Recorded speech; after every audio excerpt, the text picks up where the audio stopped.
Are you folks all waiting to get on this old black boat here? Let's go.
Lu-Lu Belle. Okay, we're out of here. Unless you snagged a bunch more, we're out. Okie doke, no we haven't. You have a wonderful time today. It's a beautiful one, and we'll see you when you get in. I'm out. You bet, we will. We're out. Well, our harbor's pretty empty right now because all the guys are out fishing, the percenters. What they will do is they'll sell to a cannery tender or cash buyer or packer. Now these are boats who buy fish from the fishermen out on the fishing grounds, and they in turn bring the fish in, like Kodiak over here. Oh, by the way, does that boat look at all familiar to anybody? Maybe nobody's ever watched Deadliest Catch. This area where we're leaving from was not always where we have a problem here. I'm going to have to stop the boat. I'm sorry, I got a problem. You see, part of our job is we have to wake up sea otters, and there's some up here sleeping. We can't have that. So we go over here and wake them. Just be patient, and don't worry, we won't count this against the cruise. You know, actually, we always do love to see the sea otters out here in the water. Their presence tell us that the oil companies are doing a good job of pollution control.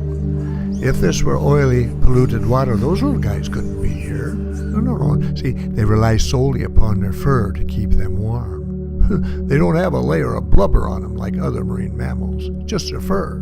You know, they say, not the sea otters don't say these things, but you know, the guys that study sea otters say they have around 100,000 hairs per square inch. Gee, I could use a little of that myself. Anyway, that's what keeps them warm, keeps them floating good, you see.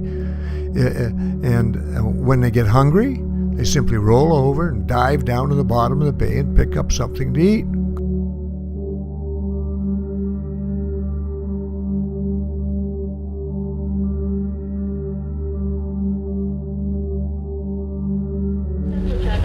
Okay, I'm going to crank it up a little bit here, so get those hats on tight.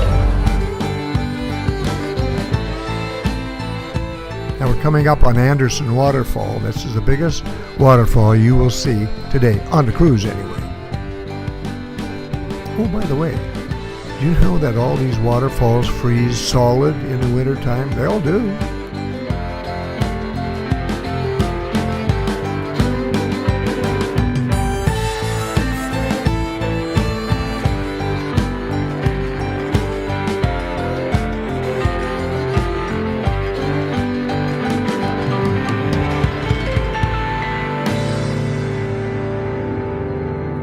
My crew, yeah, they've all graduated from Puffin U.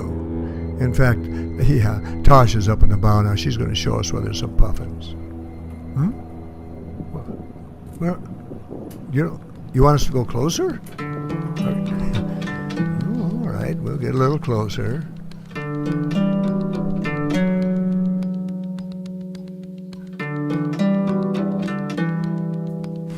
Amazing! Look at this!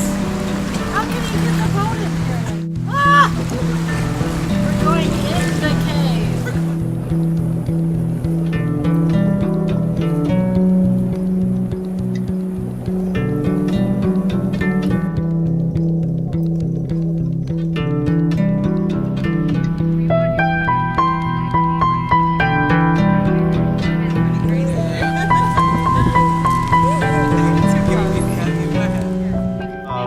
we were, well, it looked like inches, but we were probably just a couple feet away from this reef right here. This captain knows his boat, man. He knows what he's doing.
This is beyond our expectations, so everything's awesome.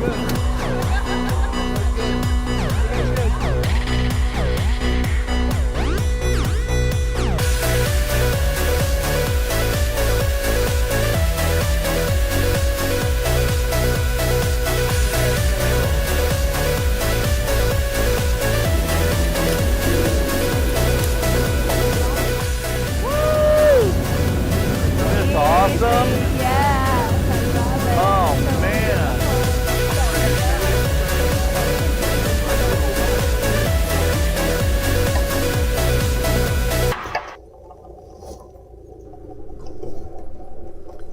You know, when you see an iceberg floating, you only see 10%.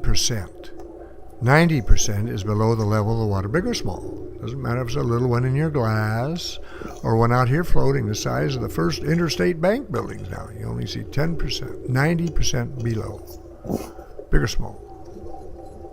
That's in salt water, of course. Fresh water, they float a little lower. Well now, let's see what else we can find on our way to the glacier here. Oh, I think I see that footprint. I might see the footprint. Yeah, I think I do.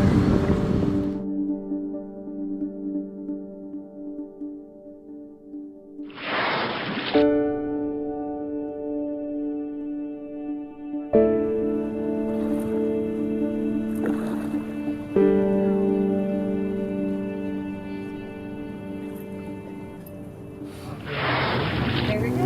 See it? Gonna show his tail.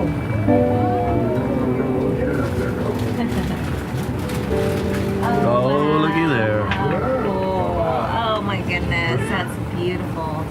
See the tail?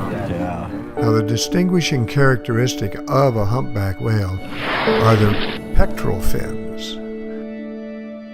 It looked like an airplane under the water with those big wings sticking out like that. You see that?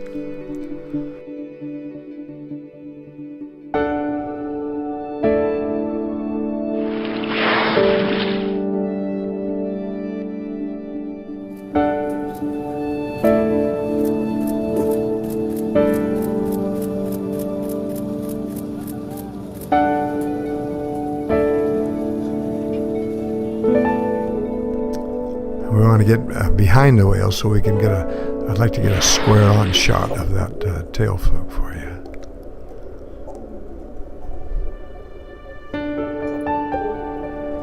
Each tail fluke is different.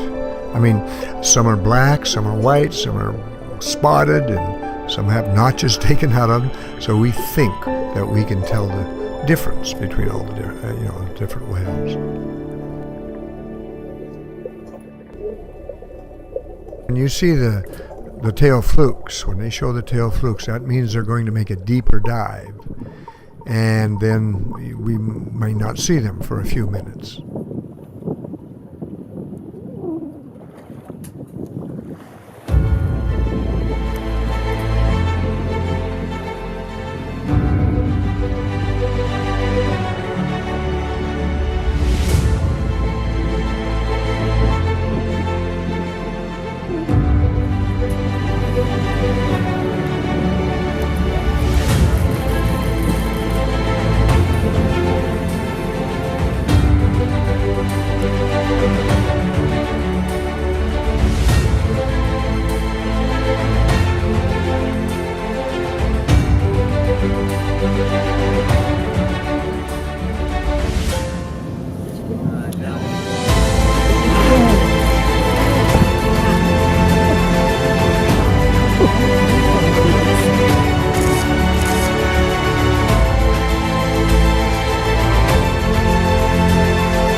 The doll porpoise can swim 30 miles an hour. You know, killer whales can go 40 miles an hour. Nothing gets away from a killer whale.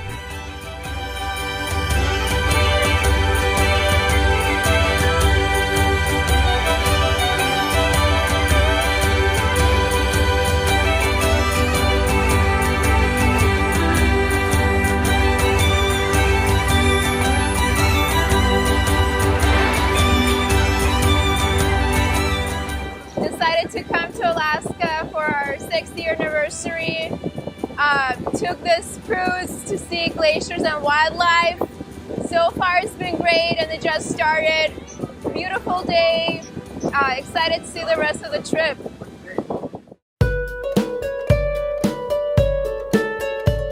They're just bringing in their net now, so let's go and see what they're catching. Oh, beautiful.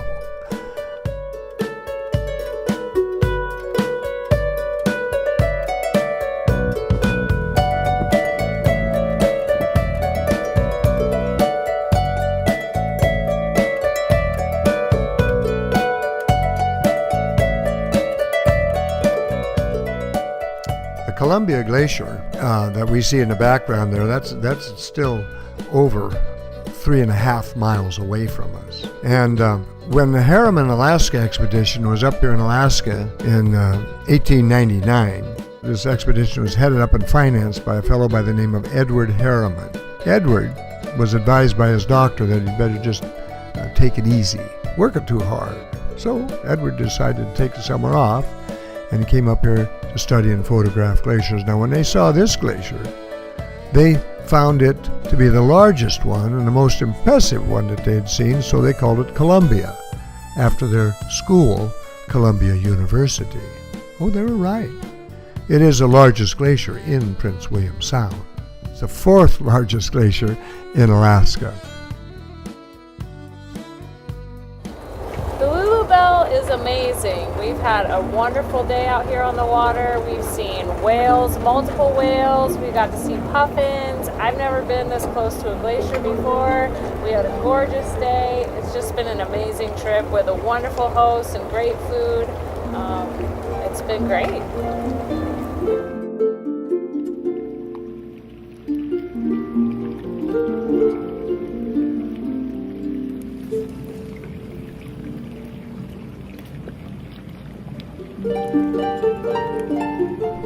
Now the idea is to get within a 1/4 mile of the face of the glacier. That might take a while. I hope you don't have any dinner plans in Valdez tonight. But anyway, when we get up there, you'll have a much different perspective of the glacier when we get within a 1/4 mile. The ice wall from the water to the top of the pinnacles. Now, I haven't measured it this year. I just haven't had a chance to get at it and keep the boat still. But I'm guessing that it's still between 150 and maybe as much as 200 feet high. And of course, it goes all the way to the bottom, which is somewhere, I believe, around 700 feet. Because when we're within a 1/4 mile of it, we are in over 700 feet of water. And of course, the glacier is not floating at this point. It goes all the way to the bottom. Goes back up in the mountains about another 35 miles or so.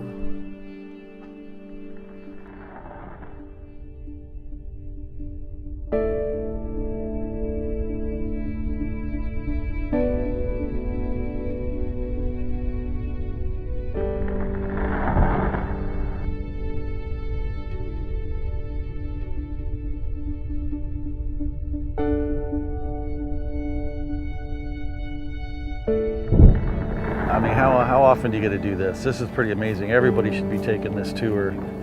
Being this close out here in Alaska, outside of Valdez. What a beautiful day. What an amazing tour. And our captain, he's the best.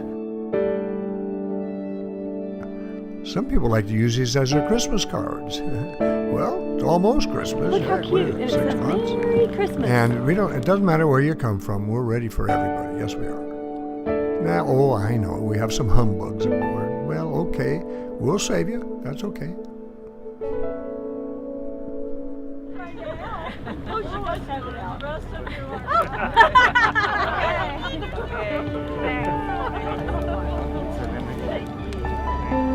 The Lu-Lu Belle is a very personal tour.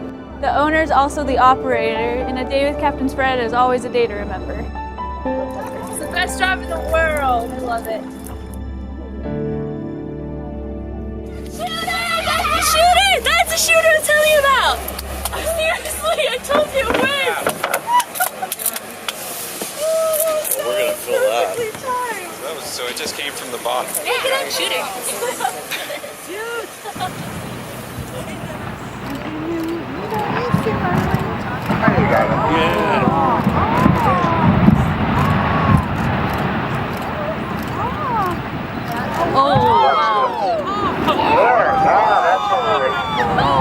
Got that on video. Surf's up. We have rental surfboards. Whoa, here comes the tsunami. Lu-Lu Belle, an unforgettable, majestic, and timeless experience. No other wildlife cruise compares.